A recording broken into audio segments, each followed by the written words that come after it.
கர்த்தருடைய பரிசுத்த நாமத்திற்கு மகிமை உண்டாவதாக.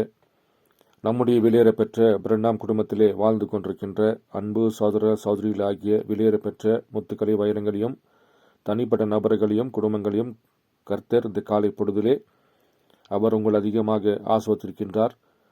அவருடைய கிருபை, அவருடைய இரக்கம், அவருடைய சமாதானம் என்றென்றும் ஒவ்வொரு குடும்பத்தின் மேலும் தனிப்பட்ட நபர் மேலும் தங்கியிருப்பதாக.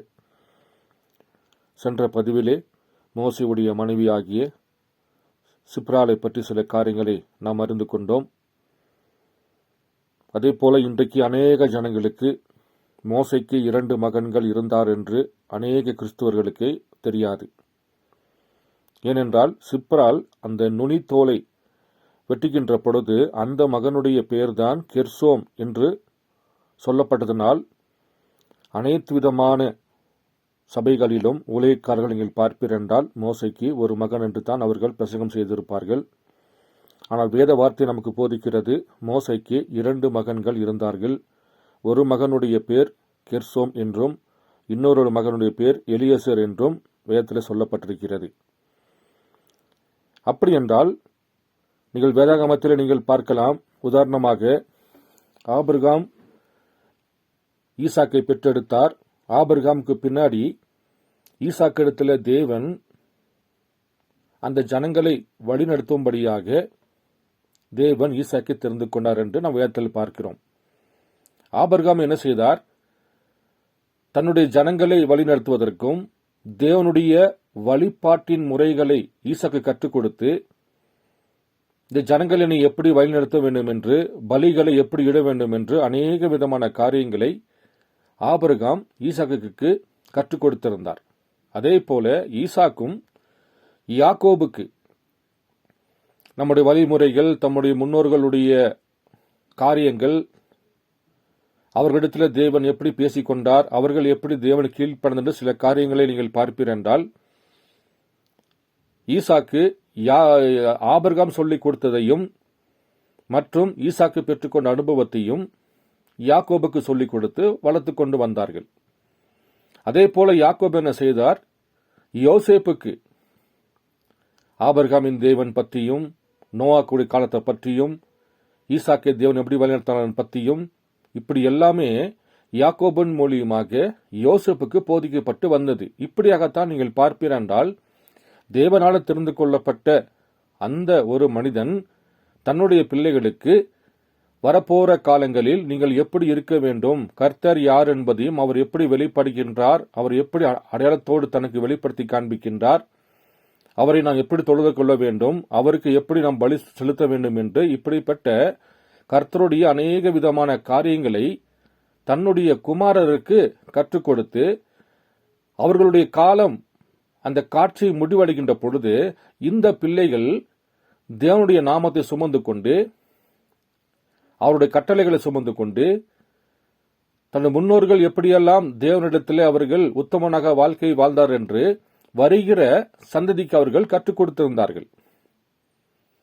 ஆனால் மோசேயுடைய 2 மகள்களை நீங்கள் பார்ப்பீர் என்றால், அவரிடத்திலே எந்த விதமான காரியத்தை வெளிப்படுத்தி காண்பித்ததாக நீங்கள் வேதத்தில் வாசிக்கவே முடியாது. அப்படி என்றால் இந்த மோசே மகன்கள் என்ன செய்தார்கள், அவர்கள் எந்த வழியாக வந்தார்கள், அவரை பற்றி வேதாகமத்தில் என்ன சொல்லப்பட்டிருக்கிறது என்பதை பற்றி சில காரியத்தை நாம் பார்க்கலாம். சென்ற பதிவிலே நாம் சொல்லப்பட்ட வண்ணமாக நீங்கள் பார்ப்பீர் என்றால், சிப்ரால் தான் தன்னுடைய மகனுக்கு நுனித்தோலை வெட்டினாள். ஏன் அப்படி செய்தாள் என்பதை பற்றி மறுபடியும் உங்களுக்கு ஒரு செய்தியிலிருந்து வாசிக்கிறேன். 54வது ஆண்டு 1வது மாதம் 3ஆம் தேதி ஈவினிங்கிலே கொடுக்கப்பட்ட செய்தி சிஓடி, கேள்விகளும் பதிலும் என்ற அந்த செய்தியிலே 45வது பேராவை நான் கொஞ்சம் வாசிக்கிறேன்.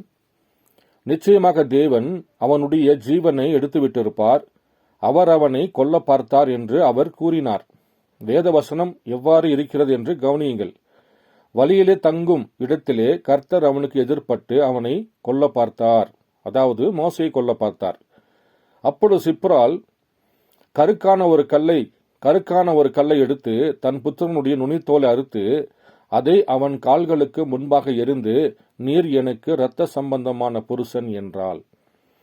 பாருங்கள், அப்போ ஆபிரகாம் ஈசாக்குக்குத்தான் விருத்தசேதனம் செய்தார். அப்போ ஒரு தகப்பன் தான் ஒரு மகனுக்கு விருத்தசேதனம் செய்ய வேண்டியதாக இருக்கிறது. ஆனால் இங்கே நீங்கள் பார்ப்பீர் என்றால் மோசே அது செய்யவில்லை. ஆனால் சிப்ராள் பாருங்கள் அதை இங்கு செய்கின்றாள். ஏன் அங்கே மோசே செய்யவில்லை? அது சரி, இப்பொழுது தேவன் மகனை கொல்ல பார்க்கவில்லை. தேவன் அந்த ஒன்றும் அறியாத சிறு குழந்தை என்ன செய்வதென்று அறியாதிருந்தது. அது ஒன்றும் அறியாத ஒன்றாகும். ஆனால் காரியம் என்னவெனில், அந்த குழந்தையின் தகப்பன் விருத்தசேதனம் என்னும் அடையாளத்தின் கீழ் இஸ்ரவேல் புத்திரரை விடுவிக்க குழந்தையுடன் சென்று கொண்டிருந்தான். ஆனால் இன்னுமாக தன்னுடைய சொந்த மகனுக்கு விருத்தசேதனம் பண்ணப்படாதிருந்தது. பாருங்கள், அப்போ மோசே என்ன செய்கின்றார்? விருத்தசேதனம் செய்யப்பட்ட தேவனுடைய ஜனங்களை வெளியே கொண்டுவதற்காக அங்கே அவர் ஒரு இனத்தான் மீட்பராகவும், ஒரு இரட்சகராகவும், ஒரு மீட்பராகவும், ஒரு தேவனாகவும் அங்கே சென்று கொண்டிருக்கின்றார். ஆனால் தன்னுடைய மகனுக்கு விருத்தசேதனம் செய்ய வேண்டும் என்று அந்த காட்சியை, அந்த காரியத்தை பாருங்கள், அவரால் அங்கே செய்ய முடியவில்லை. ஏனென்றால் அவர் இஸ்ரவேலுக்கு இரட்சகராக செல்கின்றார். அவர் செல்கின்ற பொழுது பாருங்கள், தன் மனைவி பிள்ளையை அவர் அங்கே கண்டுக்காமல், அதாவது இவர் சிந்தை எல்லாமே தேவன் சொன்ன வார்த்தையின் பிரகாரம் இவர் கோலை எடுத்து, தேவன் கொடுக்கப்பட்ட கோலை எடுத்துக்கொண்டு வருகின்ற பொழுது அங்கே ஒரு இரட்சகராக, ஒரு தீர்க்கதரிசியாக, ஒரு இனத்தான் மீட்பராக செல்கின்ற பொழுது நீங்கள் பார்ப்பீரென்றால் அந்த இடத்திலே அவர் தன்னுடைய குடும்பமாகிய மனைவியும் பிள்ளையும் அங்கே அவர் கண்டு கொள்ளவில்லை. அப்போ அங்கே ஒரு தூதன் வெளிப்பட்டு சிப்ராள் இடத்திலே, மோசே தேவன் கொன்று போற்றுவார், அதனால நீ உடனடியாக கல் எடுத்து உன் மகனுடைய நுனித்தோலை வெட்டி போட்டு சொல்லுகின்ற பொழுது சிப்ராள் அதை வெட்டி போட்டு, நான் உனக்கு இரத்த சம்பந்தப்பட்ட, நீர் எனக்கு இரத்த சம்பந்தப்பட்ட புருஷன் என்றால். பாருங்க, நீ எனக்கு இரத்த சம்பந்தப்பட்ட புருஷன், நீ செய்ய வேண்டியதை நான் செய்கிறேன் என்று பாருங்கள், சிப்ராள் அங்கே தோலை வெட்டி போடுகின்றாள். ஏனென்றால் மோசே அங்கு சிப்ராளுக்கோ தன் மகனுக்கோ கணவனாகவோ அப்பாவாகவோ நிற்கவில்லை. அவர் இஸ்ரவேலின் இரட்சகராக நின்று கொண்டிருந்தார். அப்படி இருக்கின்ற பொழுதுதான் பாருங்கள், மோசே தேவன் சொன்ன வார்த்தையின் பிரகாரம் பாலும் தேனும் ஓடுகிற அந்த இடத்துக்கு இஸ்ரவேல் ஜனங்களை அழைத்து கொண்டு போவதற்காக நான் இறங்கினேன். யாத்திராகமம் 3ஆம் அதிகாரம் 8ஆம் வசனத்தின்படி நான் இறங்கினேன் சொல்லுகின்ற பொழுது பாருங்கள், மோசே அங்கு அக்னி ஸ்தம்பத்தை கண்ட பிறகு அந்த அக்னி ஸ்தம்பம் பாருங்கள் மோசையாக நின்று கொண்டிருக்கின்றார். அதனால்தான் அவர் மருத்துவர், அதனால்தான் அவர் தண்ணீர் ரத்தமாக மாற்ற முடிந்தது. தவளை வராத இடத்திலே தவளை சிருஷ்டிக்க பண்ணுகின்றார். வண்டுகள் வராத இடத்திலே வண்டுகள் சிருஷ்டிக்க பண்ணுகின்றார். செங்கடை பிழைக்கின்றார். நீங்கள் பார்ப்பீர் என்றால் இது எல்லாமே பாருங்கள், இஸ்ரவேல் ஜனங்கள் இயற்கைக்கு அப்பாற்பட்ட, நமக்கு ஒரு ரட்சகன் வந்துவிட்டார், நமக்கு ஒரு மீட்பன் வந்துவிட்டார், நம்முடைய இனத்தான் மீட்டர் வந்துட்டார் என்று பாருங்கள், அவர்கள் கண்டு கொள்ளும்படியாக தேவன் அவரை பாருங்கள் அங்கே ஒரு இரட்சகராக அனுப்பி வைத்தார். அதனால்தான் சிப்ராள் அங்கே நுனித்தோலை வெட்டும்படியாக இருந்தது. அப்படி இருக்கின்ற பொழுது மோசேயுடைய மகன்கள் எங்கே இருந்தார்கள் என்பதை பற்றி நான் கொஞ்சம் வாசிக்கிறேன். அநேக ஜனங்களுக்கு மோசைக்கு 2 மகன் என்று அநேகருக்கு தெரியாது.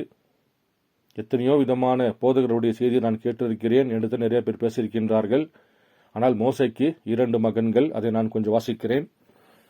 யாத்திராகமம் 18ஆவது அதிகாரம் 1 முதல் உங்களுக்கு நான் ஒரு 12 வரைக்கும் நான் வாசிக்கிறேன். தேவன் மோசேக்கும் தமது ஜனமாகிய இஸ்ரவேலுக்கும் செய்த யாவையும், கர்த்தர் இஸ்ரவேலை எகிப்திலிருந்து புறப்பட பண்ணினதையும் மீதியானில் ஆசரனாய் இருந்த மோசையின் மாமனாகிய எத்திரோ கேள்விப்பட்ட போது, மோசையின் மாமனாகிய எத்திரோ மோசையினால் திரும்பி அனுப்பிவிடப்பட்டிருந்த அவன் மனைவியாகிய சிப்ரோலையும். பாருங்கள், அப்போ இந்த யாத்திரையில் நீங்கள் பார்ப்பீர் என்றால் சிப்ராலும் மகனும் நீங்கள் பார்ப்பீர் என்றால் மோசன் இடத்துல இல்லை. இவர்கள் ஏற்கனவே மோசையின் மூலியமாக மீதியான இடத்துக்கு, அதாவது அவங்க எத்திரோ மாமனான் இடத்துல அனுப்பி வைக்கப்பட்டிருந்தார்கள். இதெல்லாம் மோசே செங்கடலை பிளந்து ஜனங்களை வெளியே கூட்டிட்டு வந்ததுக்கு பிறகுதான் எத்ரோ, அதாவது மோசையுடைய பாமன், சிப்ராலையும் அவருடைய 2 மகன்களையும் பார்ப்பீர் என்றால் மோசையை காணும்படியாக அழைத்து வருகின்றார். ஏன் இப்படிப்பட்ட காரியம் நடந்தது? நீங்கள் பார்ப்பீர் என்றால் சிப்ரால் அந்த அடிமைத்தனமாயிருந்த 23 நட்சத்திர ஒருவராக இருக்கவில்லை. ஆனால் மோசே அந்த அடிமைத்தனத்திலே பிறந்திருந்தார். சிப்ராலோ மீதியான் தேசமாக இருந்தால். அப்ப வேத வார்த்தையின் பிரகாரங்கள் பார்ப்பீர் என்றால் இஸ்ரவேல் அல்லாதவர்கள் புறஜாதி என்று வேதம் போதிக்கிறது. அப்போ சிப்ரால் எங்கே இருந்தால் மீதியான் தேசத்திலே ஒரு புறஜாதியாக இருந்தால், ஆனால் அடிமைத்தனமாயிருந்த அந்த 23 லட்சத்தில ஒருவராக சிப்ரால் அங்கே இருக்கவில்லை. அப்போ அந்த யாத்திரையில் யார்தான் நடக்க வேண்டும்? சொந்த ஜனங்கள் மாத்திரம்தான் அந்த யாத்திரையிலே நடந்து வர வேண்டும். அந்த யாத்திரை யாருக்கு கொடுக்கப்பட்டது? 12 கோத்திரத்துக்கு மாத்திரம்தான். அதில் பெலிஸ்தரோ கானானியரோ யாருமே அதில் நடந்து வர முடியாது. அது தேவன் இஸ்ரவேல் ஜனங்களுக்கு என்று கொடுக்கப்பட்ட முதல் யாத்திரையாக இருந்தது. தான் பாருங்கள், அந்த யாத்திரைக்கு முன்பாக என்ன செய்து விட்டார் மோசே? தன் மனைவி பிள்ளைகளை நீங்கள் பார்ப்பீர் என்றால் தன்னுடைய மாமனார் வீடாகிய எத்ரோ வீட்டுக்கு அவர் அனுப்பி வைத்து விட்டார். பிறகு மோசே எல்லா காரியத்தை முடிஞ்சு, யாத்திரை முடிஞ்சு, செங்கடலை கடந்து அவர்கள் வந்த பிறகுதான் நீங்கள் பார்ப்பீர் என்றால் அவருடைய மாமனார் மோசே சந்திக்கும்படி செல்கின்றார். அதை நான் வாசிக்கிறேன். மோசையின் மாமனாகிய எத்திரோ மோசையினால் திரும்பி அனுப்பிவிடப்பட்டிருந்த அவன் மனைவியாகிய சிப்ரோலையும் அவளுடைய 2 குமாரரையும் கூட்டிக் கொண்டு பிரயாணப்பட்டான். நான் அந்நிய தேசத்திலே பரதேசியானேன் என்று மோசே சொல்லி ஒரு மகனுக்கு கெர்சோம் என்று பெயரிட்டிருந்தான். என் பிதாவின் தேவன் எனக்கு துணை நின்று பார்வோனின் பட்டத்துக்கு என்னை தப்புவித்தார் என்று சொல்லி மற்றவருக்கு எலியேசர் என்று பெயரிட்டான். மோசையின் மாமனாகிய எத்திரோ மோசையின் குமாரனோடும் அவன் மனைவியோடும் கூட அவன் பாளையம் இறங்கியிருந்த தேவ பருவனிடத்தில் வனாந்தரத்துக்கு வந்து, எத்திரோ என்னும் உம்முடைய மாமனாகிய நானும் உம்முடைய மனைவியும் அவளோடு கூட அவளுடைய 2 குமாரரும் உம்மிடத்திற்கு வந்திருக்கின்றோம் என்று மோசைக்கு சொல்லி அனுப்பினான். அப்ப என்ன பண்றாங்க? மோசே யாத்திரை முடிஞ்சு செங்கடலை பிளந்து கடந்து வந்த பிறகு அவர்கள் என்ன செய்கின்றார்கள்? அங்கே பாளையம் இறங்குகின்றார்கள். அப்ப அங்க பாளையம் வனாந்தரத்திலே தேவ பருவனிடத்தில் பாளையம் இறங்குகின்ற பொழுது இங்க செய்தி அனுப்புகின்றார்.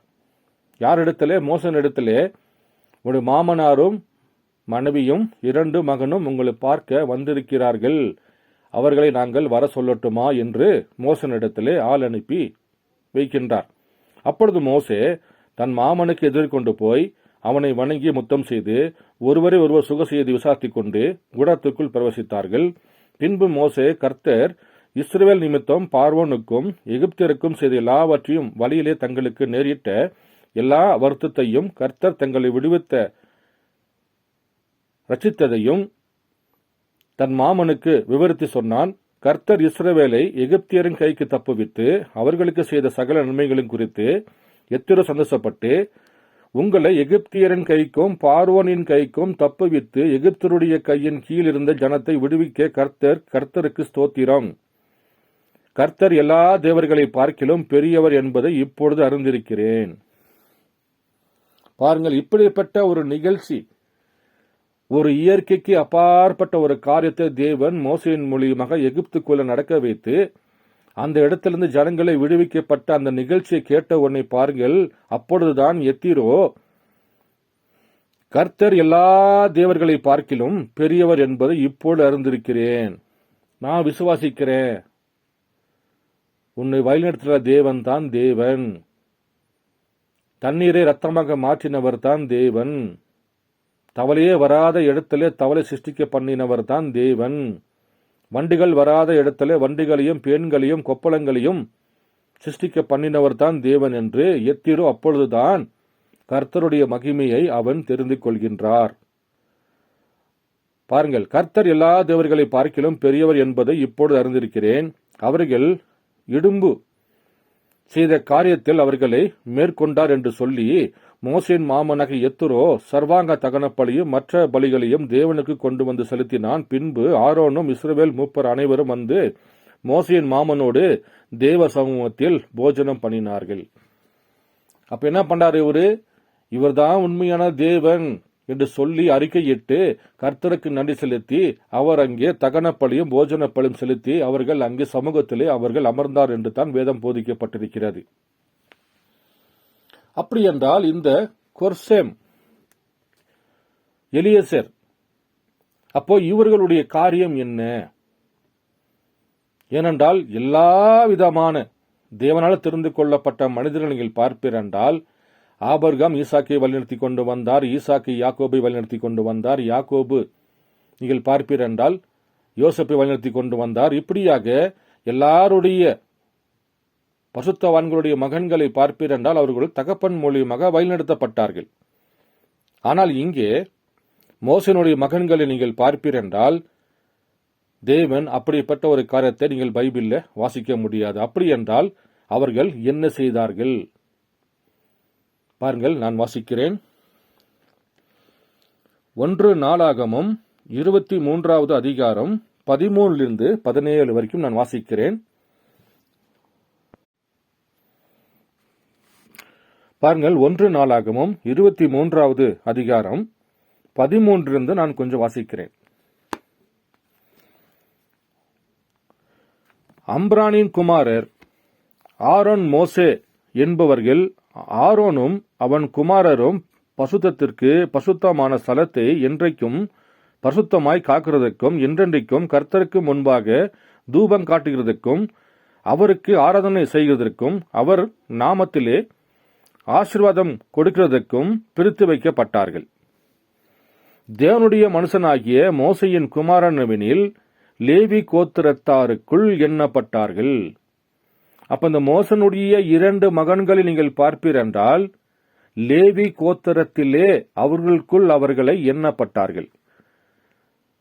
மோசையின் குமாரர் கெர்சோம், எலியேசர் என்பவர்கள். கெர்சோமின் குமாரரில் செபுவேல் தலைமையாக இருந்தான். எலியேசருடைய குமாரரில் ரெகோமியா என்னும் அவன் குமாரன் தலைமையாக இருந்தான். எலியேசருக்கு வேறொரு குமாரன் இல்லை. ரெகபியாவின் குமாரர்கள் அநேகமாக இருந்தார்கள். அப்ப நீங்கள் பார்ப்பீர் என்றால் இந்த மோசேவுடைய 2 மகன்களை நீங்கள் பார்ப்பீர் என்றால் அவர்களை லேவி கோத்திரத்தில் சேர்க்கப்பட்டார்கள். அப்ப லேவி சொத்தை சேர்த்த பின்பு மோசேனுடைய முதல் குமாரனாகிய கெர்சோம் என சொல்லக்கூடிய அவனுடைய குமாரனாகிய செபுவல் அங்கு தலைமை தாங்கினான்.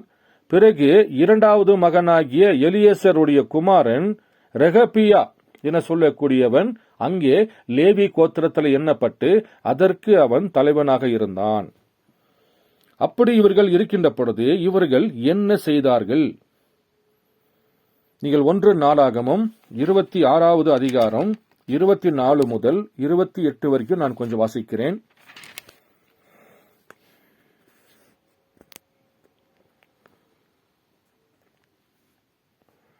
மோசையின் குமாரனாகிய கெர்சோமின் சந்ததியான செபுவேல் பொக்கிஷ பிரதானியாக இருந்தான்.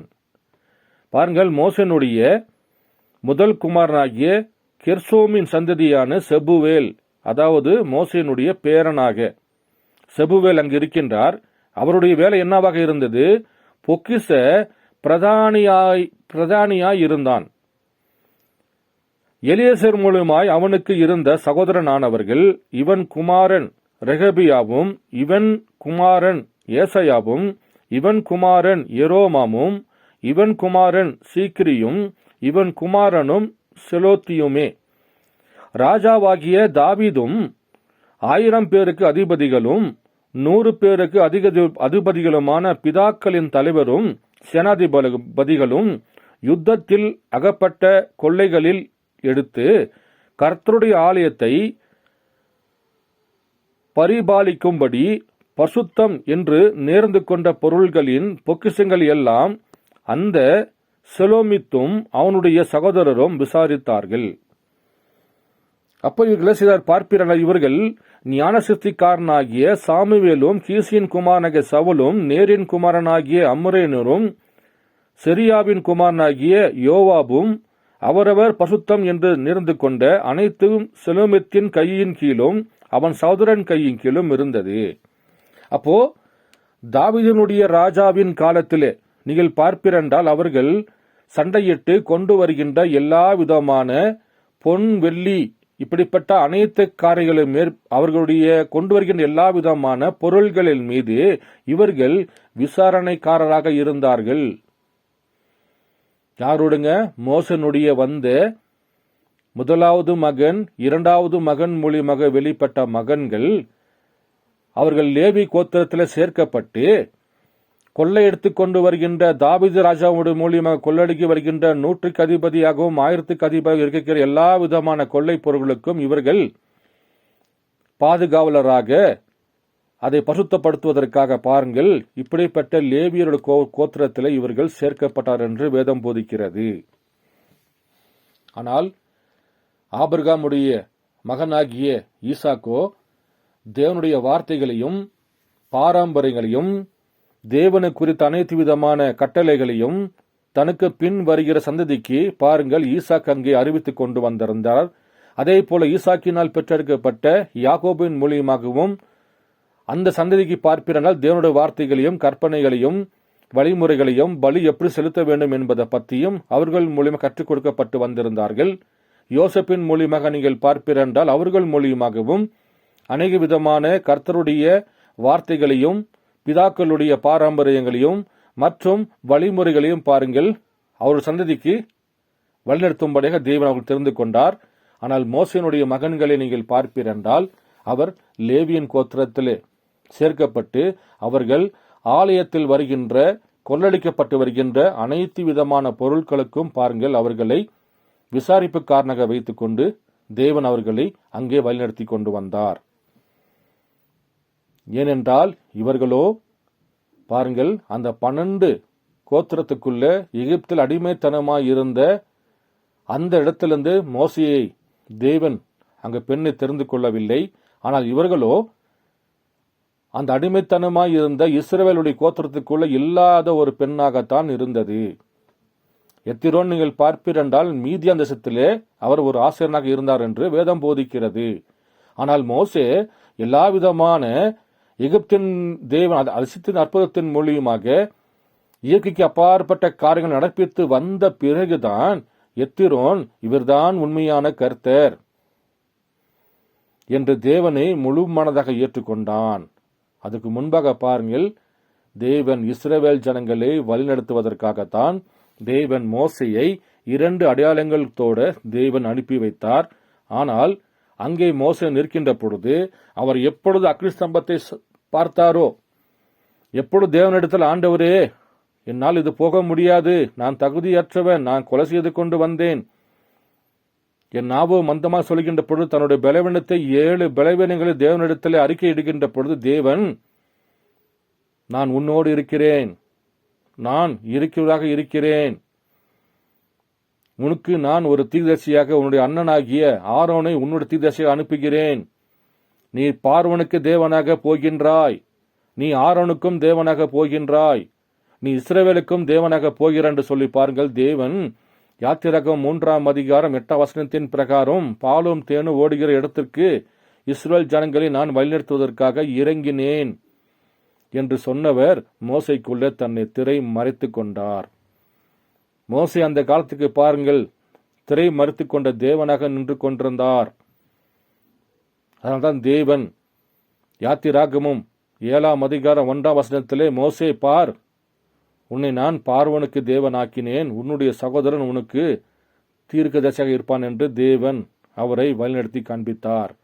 அதனால் தான் பாருங்கள் அன்பு சகோதர சகோதரிகளே, மோசே அங்கே நின்று கொண்டு இஸ்ரவேல் ஜனங்களை வழிநடத்துவதற்காக ஒரு இரட்சகராக, ஒரு மீட்பராக, ஒரு தேவனாக செல்கின்ற பொழுது அவர் தன்னுடைய மனைவி பிள்ளையை அவர்கள் கண்டு கொள்ளவில்லை. அதனால் தான் சிப்பரால் உடனடியாக கல்லை எடுத்து தன் மகனுடைய நுனித்தோலை வெட்டி மோசனுடைய காலில போட்ட பிறகு, நீர் எனக்கு இரத்த சம்பந்தப்பட்ட புருஷன், நீ செய்ய வேண்டிய வேலையை நான் செய்கின்றேன், ஏன் இப்படி செய்கின்றீர்கள்,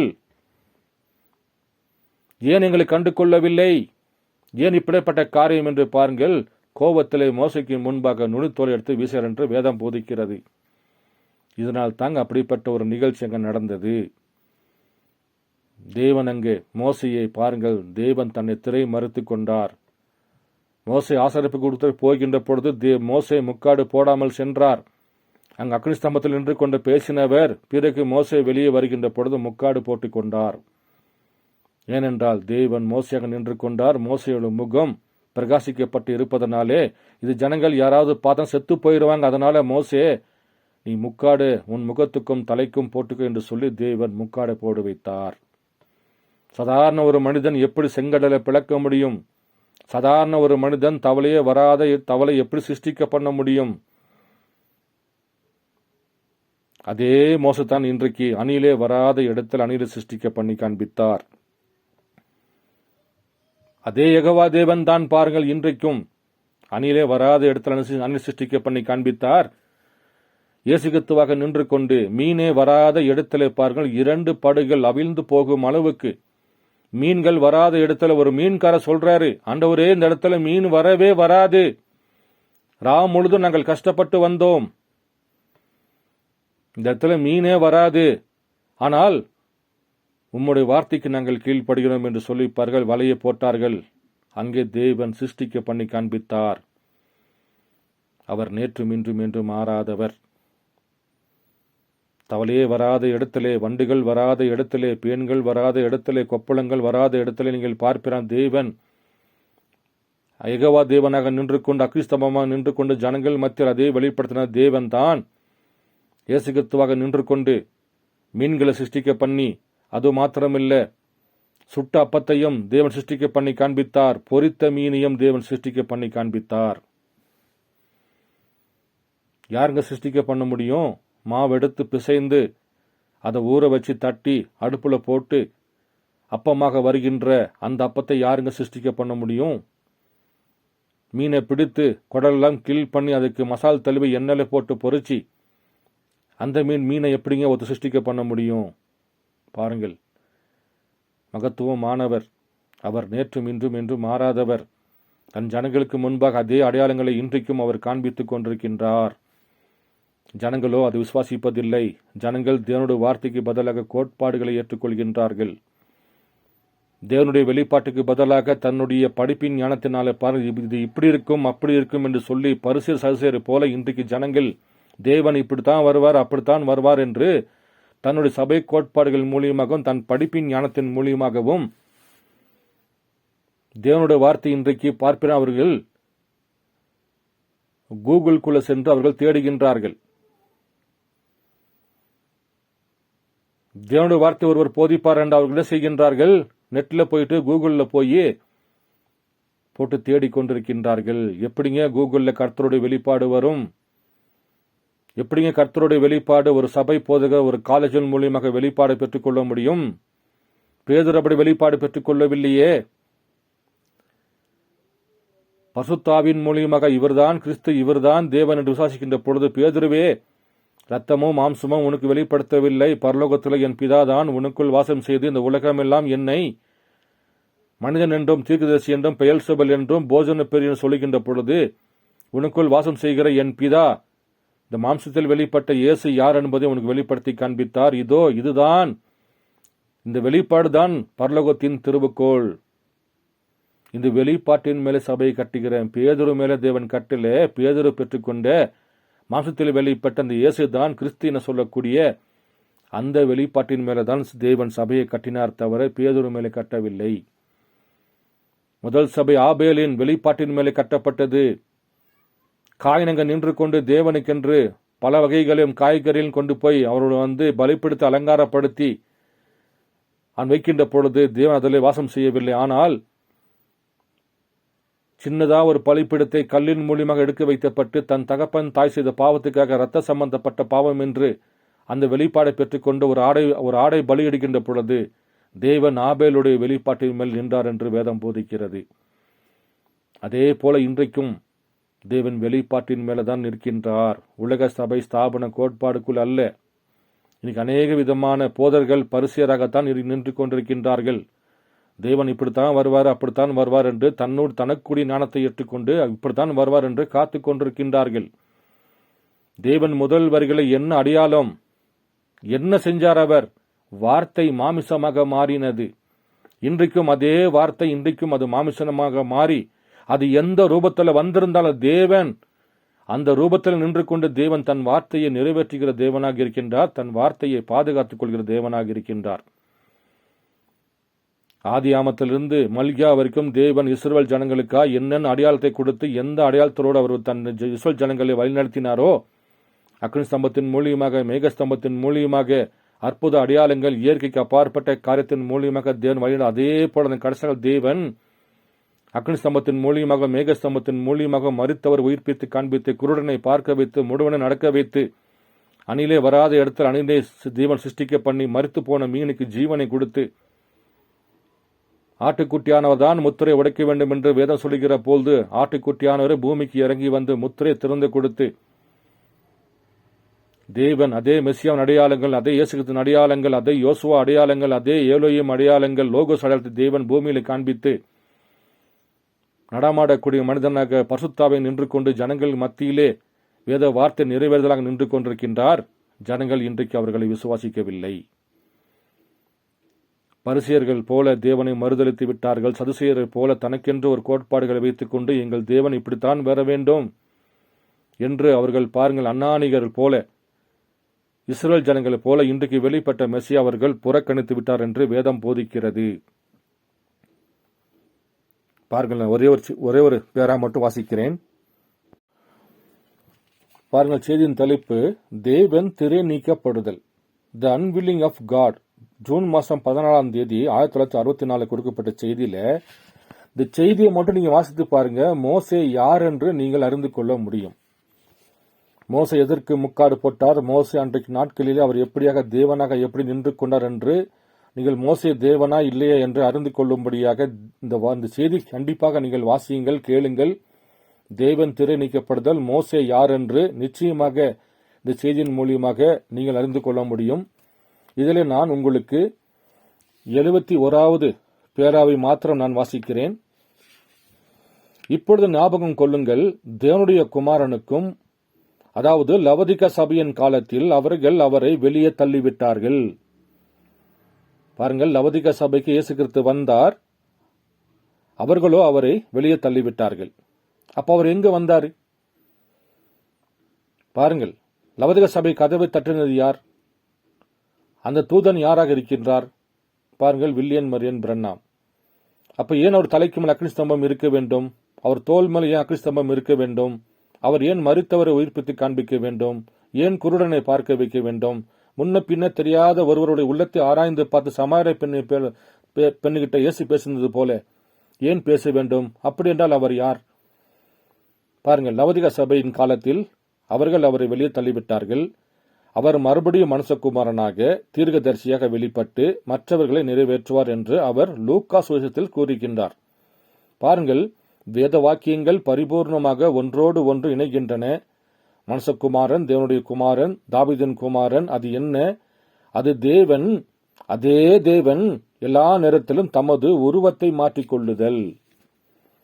பாருங்கள், தேவன் எல்லா காலத்திலும் பிதாவாக வருகின்ற பொழுதும், குமாரனாக வருகின்ற பொழுதும், பரிசுத்தாவியாக வருகின்ற பொழுதும் தேவன் தன் உருவத்தை மாற்றிக்கொள்கின்றார்.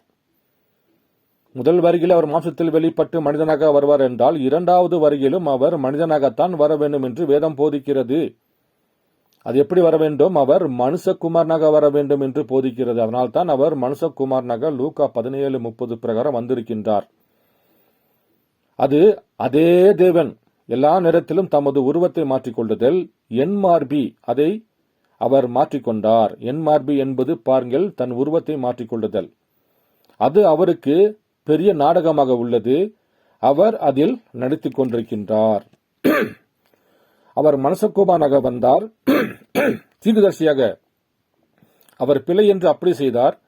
கிணற்றண்டில் இருந்த பாவம் இருந்த அந்த சிறிய ஸ்திரீயும் கூட அவரை அடையாளம் கண்டு கொண்டால், அவள் கிறிஸ்து எனப்படுகின்ற மெசியா வருகிறார் என்று அறிவேன், அவர் இதைதான் செய்வார் என்று பாருங்கள்.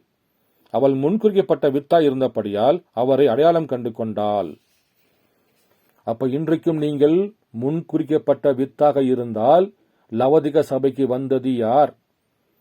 சமாரிய பெண்ணை போல முன்ன பின்ன தெரியாத ஒரு இடத்துல பேசி அவருடைய உள்ளத்தில் ஆரத்தை ஆராய்ந்து பார்த்து, சகோதரியே, உனக்கு எனக்கும் நீங்க என்ன பார்த்ததில்ல, நானும் உங்களை பார்த்ததில்லை, ஆனால் உங்களுடைய வீட்டு டோர் நம்பர் இது, உங்கள் புருஷனுடைய பேர் இது, நீ இங்கிருந்து வருகிறீங்க, உங்களுக்கு இந்த நோய் உண்டு என்று தேவன் குணமாக்கி அனுப்புகின்றார். பாருங்கள், அவள் முன்குறிக்கப்பட்ட வித்தாக இருந்தபடியால் அவரை அடையாளம் கண்டு கொண்டால், இன்றைக்கு நீங்கள் முன்குறிக்கப்பட்ட வித்தாக இருப்பீர் என்றால், ஆட்டுக்குட்டி ஜீவஸ்துல பெயர் எழுதப்பட்டிருப்பார் என்றால், இன்றைக்கு பிரண்ணாம் மூலியமாக செய்யப்பட்ட ஒவ்வொரு அதிசயங்கள், அடையாளங்கள், அற்புதங்கள், வார்த்தை நிறைவேறுதல், அவர் தலைக்கு மேல் ஏன் அக்னி ஸ்தம்பம் இருக்கிறது, அவர் தோளின் மேலே அக்னி ஸ்தம்பம் இருக்கிறது என்ற வெளிப்பாடை நீங்கள் சமாரிய பெண்ணை போல நீங்கள் பெற்றுக் கொள்வீர் என்றால், இன்றைக்கு நீங்கள் முன் குறிக்கப்பட்ட பிள்ளைகளாக இருப்பீர்கள். பாருங்கள் அன்பு சகோதர சகோதரிகளே, தேவன் மோசையின் மூலியமாக அங்கு நின்று கொண்டிருக்கின்ற பொழுதுதான், மோசையாக தேவன் தன்னை திரை மறைத்துக் கொண்டிருப்பதனால்தான் மோசே தன்னுடைய மகனுக்கு வித்துசேதனம் செய்ய முடியவில்லை. அவர் இஸ்ரவேலுக்கு ஒரு ரட்சகனாக, ஒரு இனத்தான் மீட்பராக தேவன் கோலை எடுத்தவனை பாருங்கள், அவர் தன்னுடைய யாத்திரையை அவர் தொடங்கிவிட்டார். ஆனால் தன் மனைவி பிள்ளையை அவர் பாருங்கள் கண்டு கொள்ளவில்லை. ஆனால் சிப்ரால் அந்த மகனுக்கு தாயாக இருப்பதனால் பாருங்கள், அவள் நுனித்தோலை எடுத்து வெட்டி போட்டாள். இந்த செய்தி நன்றாக உங்களுக்கு புரிந்திருக்கும் என்று நினைக்கிறேன். நிச்சயமாக நீங்கள் தேவன் திரை நீக்கப்படுதல், த அன்வில்லிங் ஆஃப் காட் செய்தி கண்டிப்பாக கேளுங்கள். மோசே யார் என்பதையும் தேவன் எல்லா நாட்களிலுமே தேவன் தன்னுடைய முகமூடியை மாற்றிக்கொள்கின்றார். அவர் பிதாவாக வெளிப்படுகின்ற பொழுதும் அவர்தான், அவர் குமாரனாக வெளிப்படுகின்ற பொழுதும் அவர்தான், அவர் பரிசுத்தாவியாக நடமாடக்கூடிய மனிதனாக லோகஸாக வெளிப்படுகின்ற பொழுதும் அவர்தான். அவர் ஒருவரே, நேற்றும் இன்றும் என்றும் மாறாதவர். இஸ்ரவேல் கேள், கர்த்தர் ஒருவரே. ஆதியும் நானே, அந்தமும் நானே, தொடக்கம் நானே, முடிவும் நானே, அல்பாவும் நானே, ஒமேகாவும் நானே என்று தேவன் ஆதியில முதல் எழுத்திலிருந்து கடைசி எழுத்து வரைக்கும் நானே என்று தேவன் வெளிப்படுத்தி காண்பிக்கின்றார். என் அன்பு சகோதர சகோதரிகளே, நிச்சயமாக இந்த செய்தியை வாசியுங்கள். மோசே யார் என்று கர்த்தர் உங்களுக்கு வார்த்தை கொண்டு வெளிப்படுத்தி தருவாராக. கர்த்தர் உங்கள் அதிகமாக ஆசீர்வதித்திருக்கின்றார். ஆமீன்.